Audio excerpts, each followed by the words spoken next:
Há quase 6 meses, o Museu de Zoologia da Universidade Estadual de Feira de Santana encontra-se assim, com portas fechadas, acesso restrito aos funcionários, vigilantes, pesquisadores, professores, estagiários de graduação e pós-graduação. Então, a alegria das escolas, do público externo, por uma questão de segurança de todos nós, está suspenso, mas as atividades no museu continuam de forma virtual, nas nossas redes sociais, como a página do Instagram, página do YouTube, página do Facebook, por uma questão de segurança para todos. E os trabalhos internos que não podem parar, de pesquisa, continuam sendo feitos, com responsabilidade, seguindo todos os critérios de segurança da Organização Mundial de Saúde, como tem que ser feito. Então, para essa atividade da 14ª edição da Primavera dos Museus, promovida pelo IBRAM, nós, do Museu de Zoologia da Universidade Estadual de Feira de Santana, iremos fazer uma atividade remota, como sugerido pelo próprio IBRAM. Então essa vai ser a primeira das 14 primaveras que a gente tem. Então essa vai ser a primeira de forma 100% remota, por uma questão de segurança.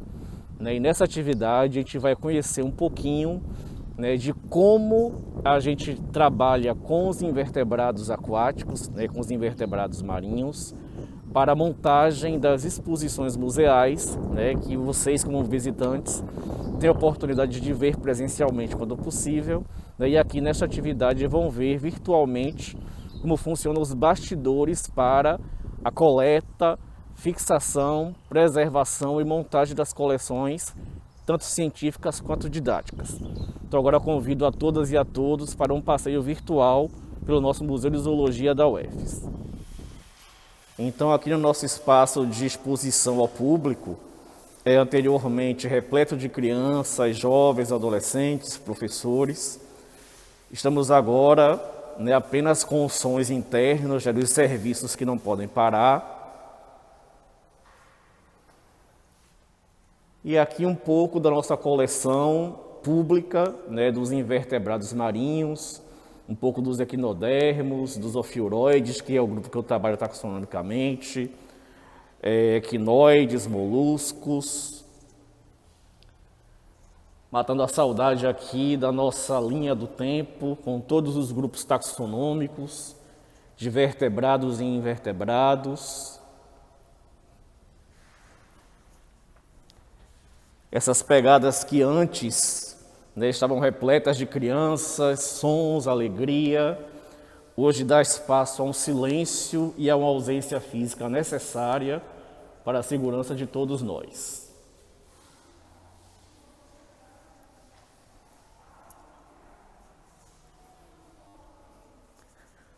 Aqui um pouco dos dioramas dos ambientes marinhos. Daqui o ambiente recifal, o ambiente de manguezais. Então as áreas que eu faço a minha pesquisa, os ambientes que eu trabalho enquanto pesquisador e também colaboro na parte das exposições ao público, juntamente com a nossa divisão de acervo didático e divulgação, nossa DEAD. Eu faço parte da divisão de invertebrados aquáticos, que é a DIA, que trabalha com essa série de organismos. Então, antes de chegar nesse produto final, para apresentar ao público, uma série de passos são necessários para que isso aqui fique pronto e que todos tenham acesso. Então, desde os trabalhos pré-campo, da seleção dos materiais e equipamentos para ir ao campo fazer a coleta, depois os trabalhos de campo, que consistem em ir para a praia, ou para o manguezal, ou para o recife de coral, procurar os animais, coletá-los, realizar os devidos processos de anestesia e posterior fixação e preservação, para depois passar por um processo de identificação em laboratório, organização estética da exposição e, por fim, a montagem da coleção. Então agora a gente vai conhecer um pouquinho, de forma bem didática e bem simplificada, os principais passos desse processo.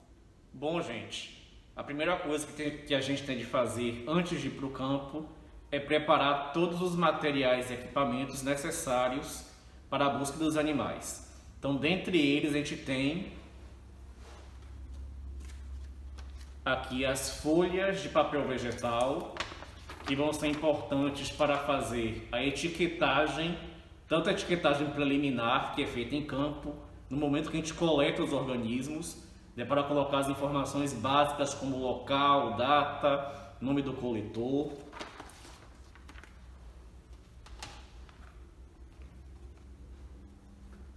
O nosso famoso caderninho de campo ou caderneta de campo e lápis para escrever, né, tanto no papel vegetal para fazer as etiquetas, quanto as informações de campo, que são bastante importantes para a gente saber um pouquinho das características, né, de onde o animal foi encontrado. No caso de animais marinhos e de animais bentônicos, né, que seria o objetivo do nosso estudo, é ver se esses animais estavam em cima de pedras, embaixo de pedras, enterrados na areia, as condições do tempo, de alguma particularidade que a gente observou no momento que a gente encontrou o animal, se ele estava se alimentando, se ele estava se reproduzindo, se ele estava associado com outros animais, enfim. Todos os detalhes são importantes para serem registrados nessa cadernetinha. Então, mesmo que a gente filme, fotografe, etc., as informações escritas do caderno de campo continuam sendo fundamentais no trabalho de um biólogo, de um pesquisador, tá?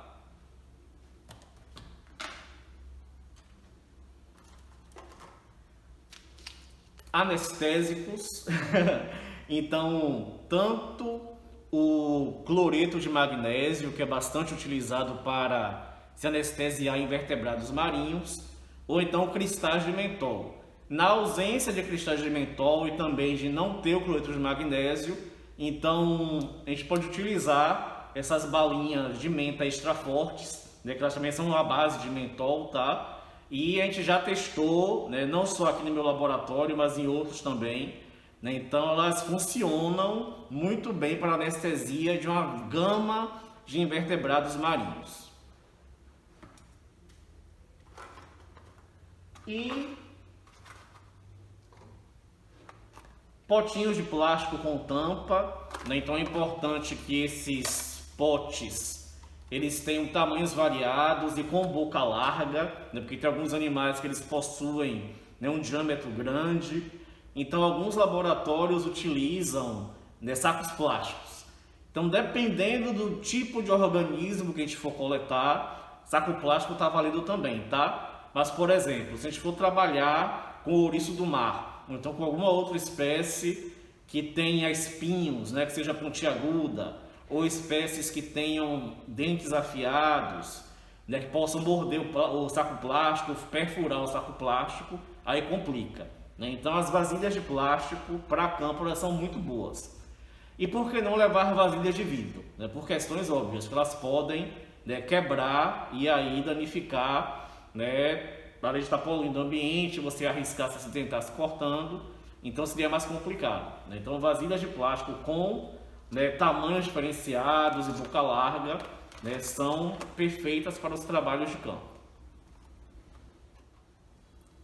Outros dois químicos importantes também, né, além dos anestésicos, que podem ser, né, o cloreto de magnésio, mentol ou outro, dependendo do protocolo de cada laboratório, é importante também levar para o campo, né, o nosso formol, né, que para invertebrados marinhos, né, a diluição, né, mais usual seria a 4%, e álcool diluído a 70%. Então o formol ele vai servir para fixar os organismos após o processo de anestesia, né? Essa fixação dura em torno de 48 horas, né, na maioria dos protocolos de fixação de invertebrados, e posteriormente a gente preserva esse material em álcool 70. E por que levar isso para o campo? Então, dependendo das características do animal, eles podem anestesiar muito rapidamente. Então, em torno de umas 2 horas eles já estão anestesiados. Então, o ideal é que logo após, né, a anestesia dos organismos, que eles sejam fixados. E em função dos tempos de pandemia, então nem sempre, né, o tempo entre campo e laboratório pode ser uma coisa imediata.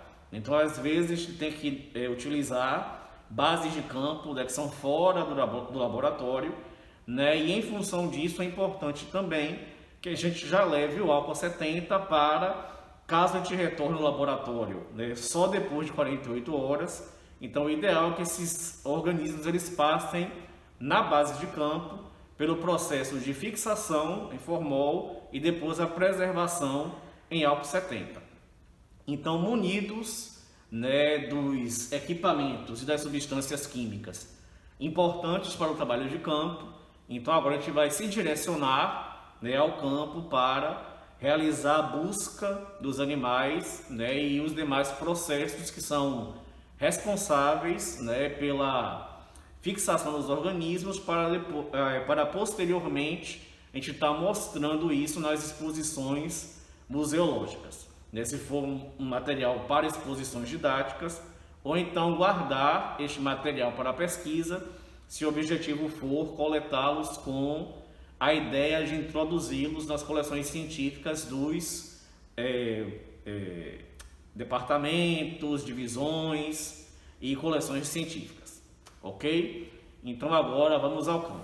Bom, já estou aqui na praia seguindo todos os protocolos de segurança, usando máscara, com mais máscaras aqui para trocar a cada 2 horas, né, já que as máscaras descartáveis têm um prazo de validade, mantendo o isolamento e a distância social de no mínimo 2 metros. E com base nesses protocolos, a gente agora vai procurar, né, os animais em campo, né, para proceder à coleta e os processos de anestesia aqui no próprio campo. Então venham comigo. Aqui eu virei esse fragmento de rocha, como já foi explicado em um vídeo anterior que eu já coloquei lá na página do museu. E aqui nessa rocha a gente tem uma série de moluscos gastrópodos que eu vou coletá-los e já colocar, né, aqui no potinho com um pouco de água do próprio mar. Vamos lá ao processo de coleta.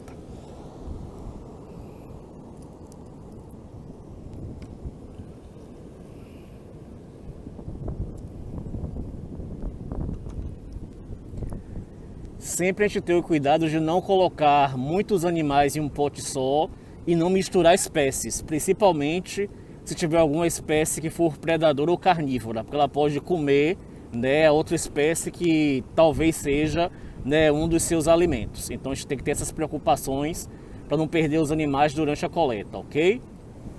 E aqui embaixo dessa rocha eu encontrei esse ofiuroide do gênero Ophiotrix.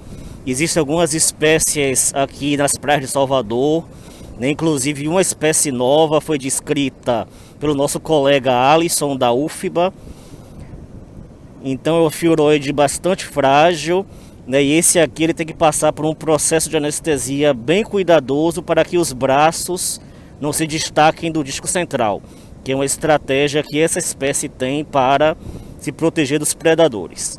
Vamos agora colocar ele no frasquinho e proceder, né, com a parte de anestesia em campo.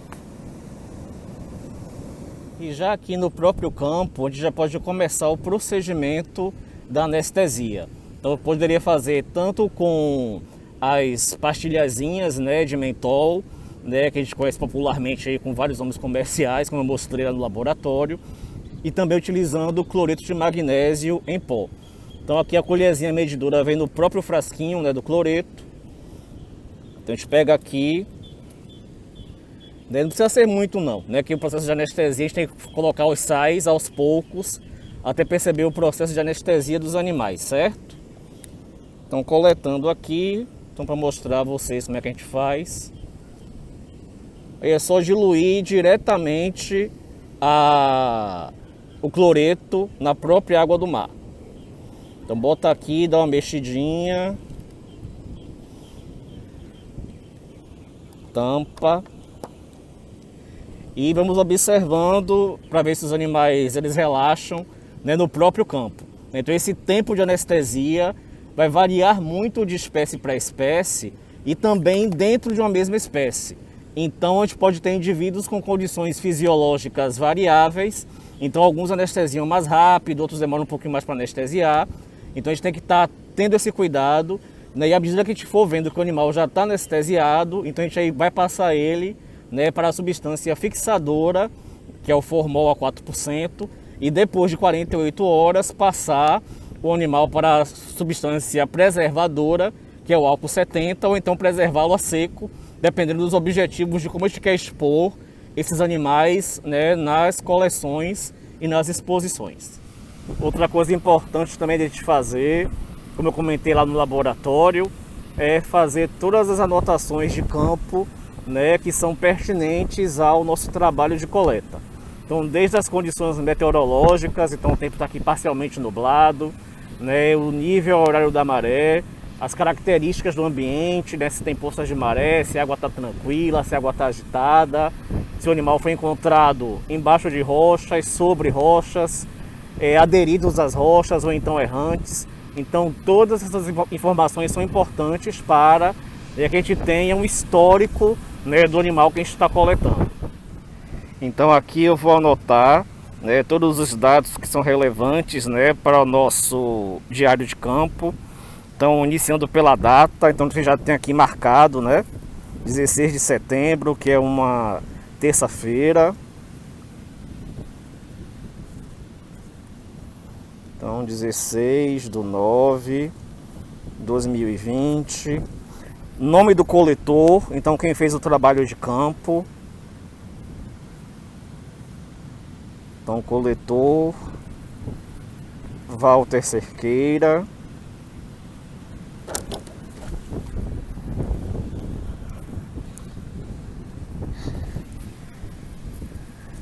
As condições do tempo, então tempo parcialmente nublado.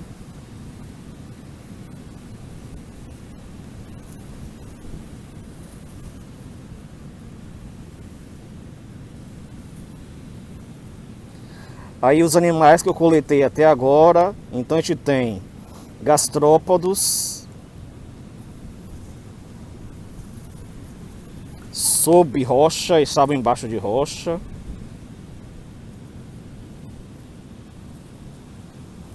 E ofiuroides, também sob rocha. E vou procedendo com essas anotações, né, para cada grupo de animal que eu fui encontrando aqui durante meus trabalhos de campo. Aqui já coletado, a gente tem um poliqueta chamado poliqueto sedentário, né, do grupo dos serpulídeos, se não me falha a memória. Eu não sou especialista em poliqueta, mas acho que ainda o grande grupo não mudou não. Então ele tem aqui essa coroinha, né, de tentáculos, um animal que se alimenta do plâncton. Aqui eu já coloquei ele na água com cloreto de magnésio. Aí reparem, né, que eu toquei nele, ele já está aí bem relaxado, né, não apresentou nenhuma reação. Então isso é um processo importante da anestesia. Então nesse caso aqui eu fiz o procedimento do chamado teste mecânico, né? Então eu toquei no animal e ver que ele não apresentou reação.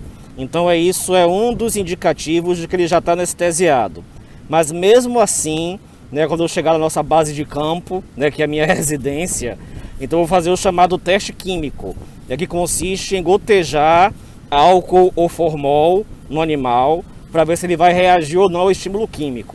Então, caso ele não tenha reação nem ao estímulo mecânico nem ao estímulo químico, a gente já pode fazer o procedimento de fixação em formol a 4%, tá? E se ele reagir ao estímulo químico, a gente deixa mais um tempinho no anestésico, né, até ele relaxar por completo. Aqui um outro poliqueto serpulídeo, tá?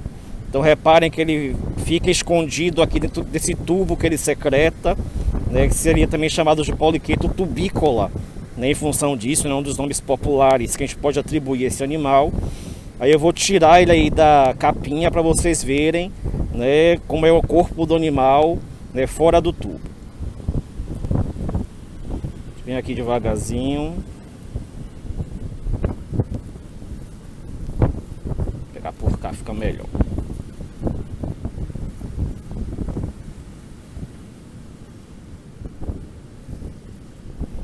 Aqui ele saindo do tubo, ó.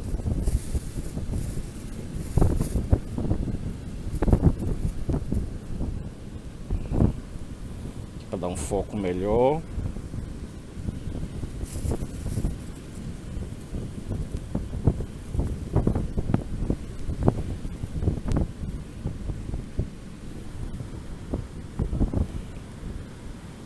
Então aqui nosso poliqueta. Aqui um outro animal, está vendo aqui no canto inferior direito. Então aqui é um molusco do grupo dos nudibranquios. Então ele se caracteriza por ser um gastrópodo que apresenta ou uma concha interna ou então ausência de concha. Então vai dependendo do grupo que a gente for estudar, a gente pode ter uma concha reduzida, né, que vai estar no interior do manto, ou então a concha ausente. Então, assim como os demais moluscos, ele também pode ser anestesiado em água do mar, em refrigerador, né, água fria, ou então também com cloreto de magnésio e com mentol. Então, no caso desse indivíduo aqui, eu vou colocá-lo, né, junto com os outros gastrópodos que eu já coletei e coloquei para anestesiar com os cristais de cloreto de magnésio. Encerrados os trabalhos de campo, então, em condições pré-pandemia, a gente poderia se dirigir direto ao laboratório, tá? Com o veículo da universidade ou veículo particular, mas nessas condições que a gente está vivendo atualmente, o acesso à universidade está bastante restrito, a gente tem que ter autorização da Pró-Reitoria de Pesquisa e Pós-Graduação para adentrar nos laboratórios, com datas, horários, quem vai, o que vai fazer. Então me programei para ir para a universidade amanhã e nesses casos que a gente não vai direto para o laboratório, então a gente tem que ter sempre uma chamada base de campo, né, que pode ser desde a nossa residência, como vai ser no meu caso aqui em particular, até qualquer outro espaço que não seja o espaço laboratorial da universidade ou instituição de pesquisa que a gente vai estar processando o material. Então agora eu estou encerrando aqui meus trabalhos de campo, estou indo para minha casa para proceder o acompanhamento dos animais, né, na sua anestesia, né, para após o processo de anestesia total ser realizado o processo da fixação em formol para posterior preservação em álcool. Então agora a gente encerra aqui nossos trabalhos de campo. Ok, então como eu falei mais cedo em campo, a gente está aqui agora em nossa base de campo, né, que é o meu laboratório caseiro. Então já se passou em torno de umas 4 a 5 horas que eu realizei o trabalho de campo. E agora eu vou fazer, né, os chamados testes mecânico e químico para ver se os animais realmente estão anestesiados. Então eu vou gotejar, né, um pouquinho de álcool 70, né, nos animais para ver se eles vão reagir. Então eu já tinha feito um teste mecânico em campo. Então aqui vou mostrar aqui para vocês. Então os animais estão aqui relativamente parados, né, sem responder ao estímulo mecânico, certo? Então agora eu vou gotejar um pouquinho de álcool 70 para ver se eles vão apresentar algum tipo de reação. Caso apresentem alguma reação, então a gente deixa mais um tempinho no anestésico, tá? E se eles não responderem, a gente já pode colocar no formol a 4% para fixação. Vamos borrifar aqui um pouquinho de álcool.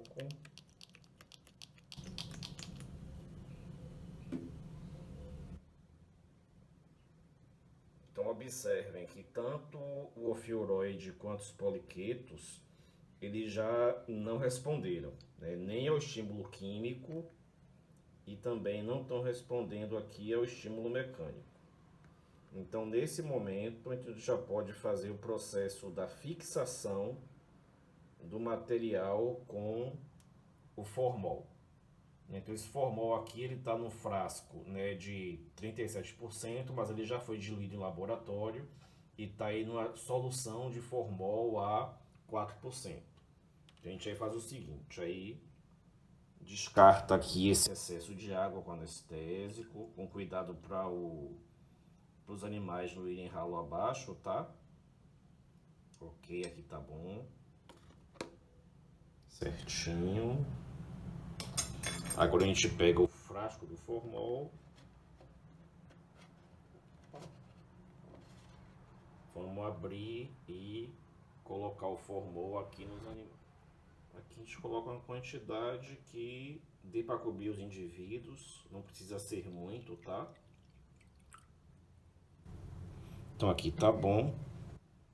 Aí depois aqui eu vou colocar uma nova etiqueta, não tinha feito a etiqueta de campo, né? Não sei se deu para visualizar nos vídeos de campo, mas a gente, além de anotar, né, os dados em caderno de campo, a gente também coloca uma etiqueta de papel vegetal, né, aqui no pote, contendo os dados de local, data e nome do coletor, né? São os dados fundamentais para qualquer etiquetagem, né? E os detalhes em pormenores a gente vai ter no nosso caderno de campo e posteriormente no livro de tombo e também, né, digitalizado, né, nas planilhas específicas, que cada laboratório tem o seu protocolo específico, certo?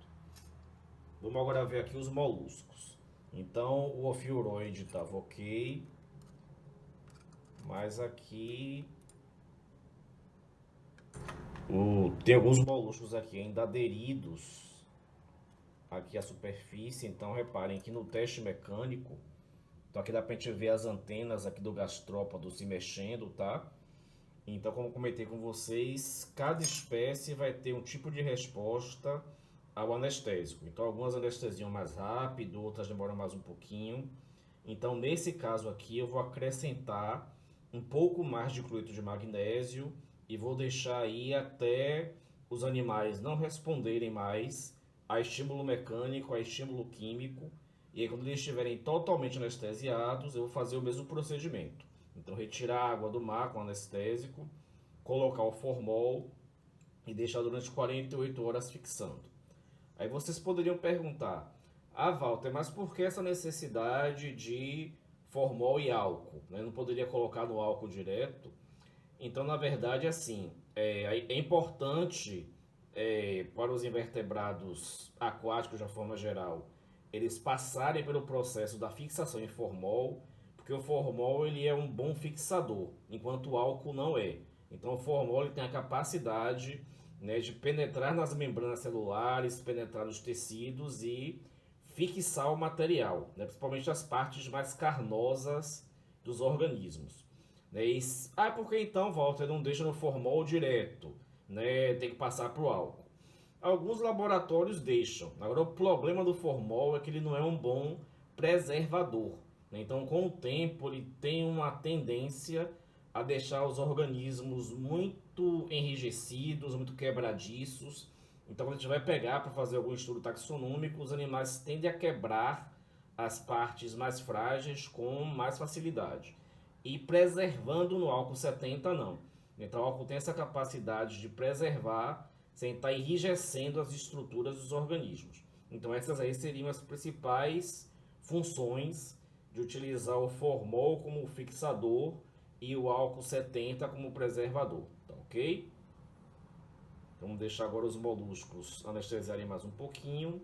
Né? E fim, dado este trabalho de anestesia, a gente vai levar esse material lá para o laboratório novamente, né, lá para a divisão de invertebrados aquáticos, para proceder com as etapas de identificação taxonômica, né, até o menor nível taxonômico possível, de acordo com a minha expertise, né, nas identificações, e o posterior tombamento, né, e colocar nos frascos definitivos, com as etiquetas definitivas, né, para finalmente esse material ficar ou armazenado na coleção científica ou então ficar exposto nas coleções didáticas, né, que seria o tema, né, dessa nossa videoaula aí para a Primavera dos Museus. De volta ao laboratório após os trabalhos de campo e com os animais devidamente fixados e já preservados em álcool, a gente agora vai passar esses animais para os frascos definitivos com a sua devida etiquetagem. Então, a gente tem aqui um frasquinho, né, de preferência de vidro. Esse aqui é de plástico, né, mas enquanto eu não tenho um frasco com tamanho suficiente, esse aqui dá para ficar provisoriamente. A etiqueta definitiva em papel vegetal, já com os dados preenchidos, né, com local, data, nome do coletor, né, o filo e a classe. Então, para os moluscos, eu tenho só essa expertise, tá? Então, daqui a pouquinho, para os equinodermos, que eu sou especialista, eu vou mostrar o passo a passo de como deve ser feito. Mas aqui, com os dados da etiqueta em mãos, a gente vai colocar os animais que já estão em álcool 70, tá?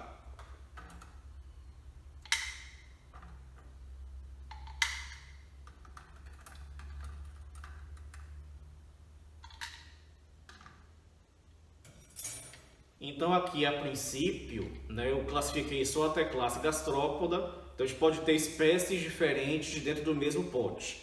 E posteriormente, né, após a identificação pormenorizada de um especialista, se a gente constatar que existem mais de uma espécie aqui nesse pote, então a gente faz os devidos ajustes e cada espécie vai para um frasco específico.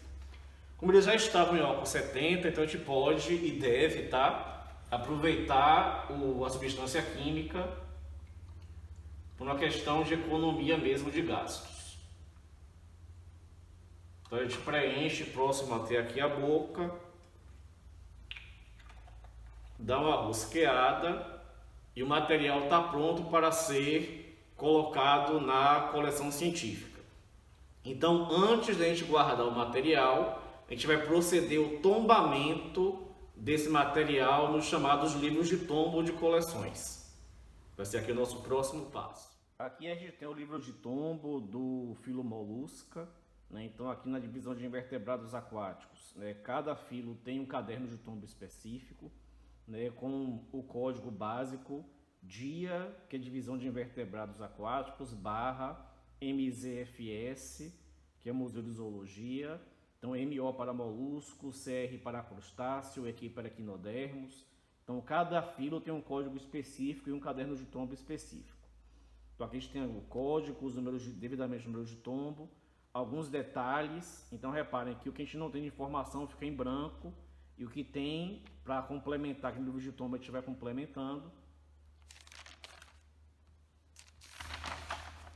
Então, a gente vai ver o último número de tombo. Então, a gente tem aqui esse 0,90, então ainda falta, né, os responsáveis complementarem aqui as informações.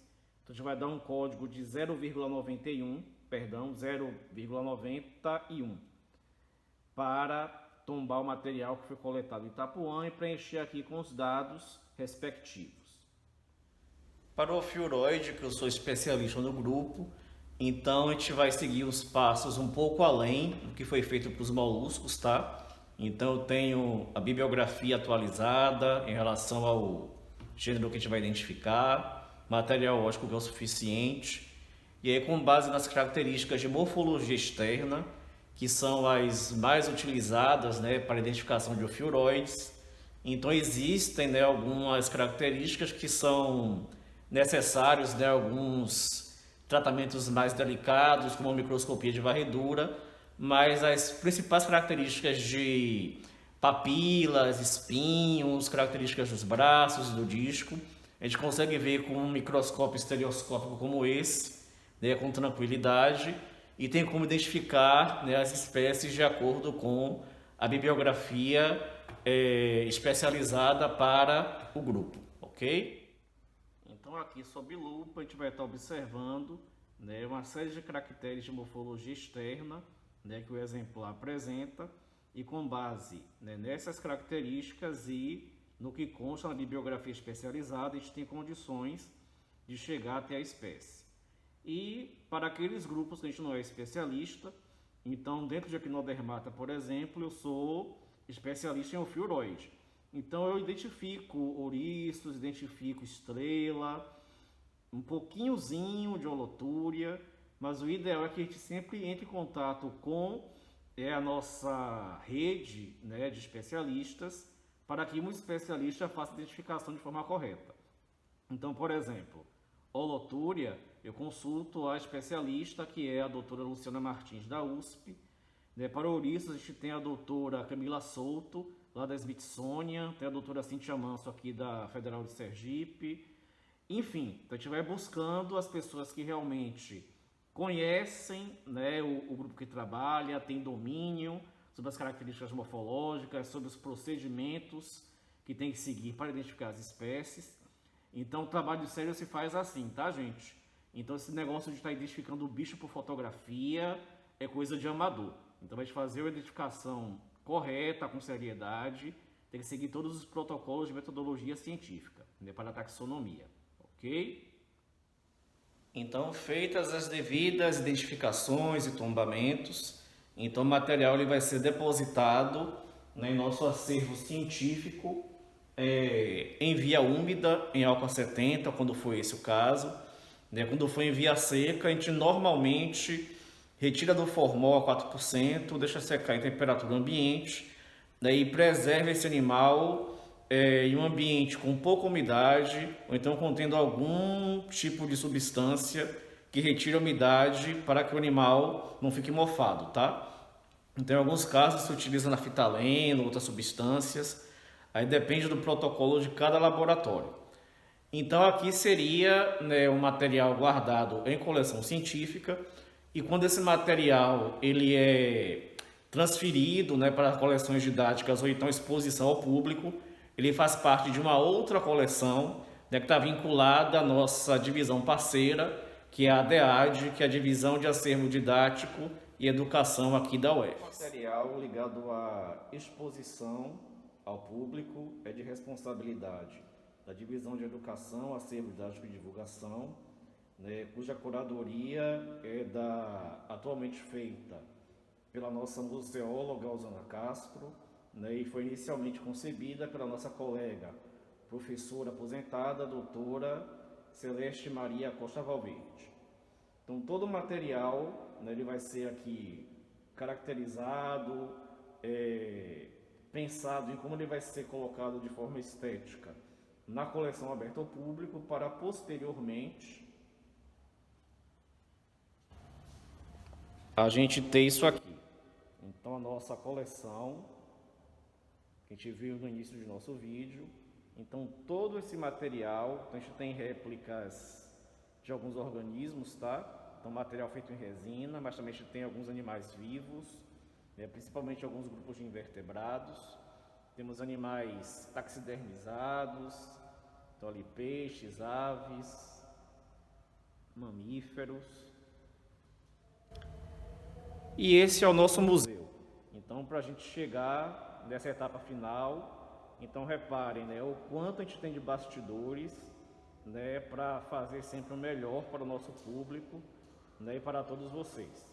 Então a gente espera que muito brevemente, né, a gente possa reabrir as nossas portas, receber as escolas, receber, né, os estudantes, né, desde a escola básica até o ensino superior, outros colegas pesquisadores, né, e o museu volte a ter uma vida aglomerada, com saúde e com segurança. Então, enquanto isso não é possível, a gente vai trabalhando de forma remota, fazendo nossos vídeos, divulgando nas redes sociais, sempre prezando, né, pela segurança e bem-estar de todas e todos. Então é isso, gente. Então, dou por aqui encerrada a nossa videoaula, a nossa oficina.